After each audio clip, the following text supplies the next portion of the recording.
Savez-vous que...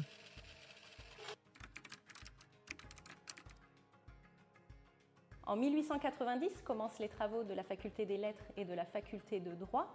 La construction des bâtiments est confiée à l'architecte de la ville, Abraham Hirsch. La décision de construire sur une ancienne laune du Rhône présentera d'ailleurs quelques difficultés pour notre architecte. Le chantier prendra du retard dès le début puisqu'il devra consolider les fondations et c'est seulement à partir de 1892 que le rez-de-chaussée apparaîtra.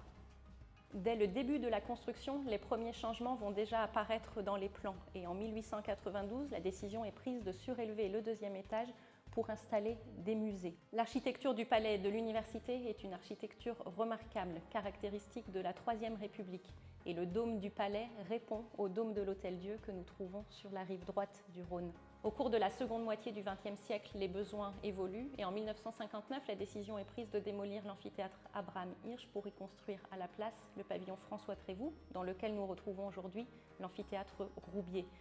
Ce nouveau bâtiment va changer l'architecture d'origine du bâtiment. Les ajouts vont se succéder. Nouveaux planchers, la construction d'un silo à livres, des ascenseurs, des gaines techniques. La dernière grande opération qu'a connue le site, c'est l'opération Campus, dont les travaux ont commencé en 2016 pour se terminer en 2021. Tout ceci va modifier l'architecture du bâtiment, mais permettre de répondre aux besoins de l'enseignement. Mais on en garde aujourd'hui encore des témoignages forts en regardant la façade du 15 quai Claude Bernard ou celle de la place Ollier par exemple. Incarnation de l'histoire universitaire lyonnaise, le palais de l'université a formé des milliers d'étudiants en droit pendant plus d'un siècle. Il continue encore aujourd'hui à se transformer pour répondre aux besoins des professionnels de demain.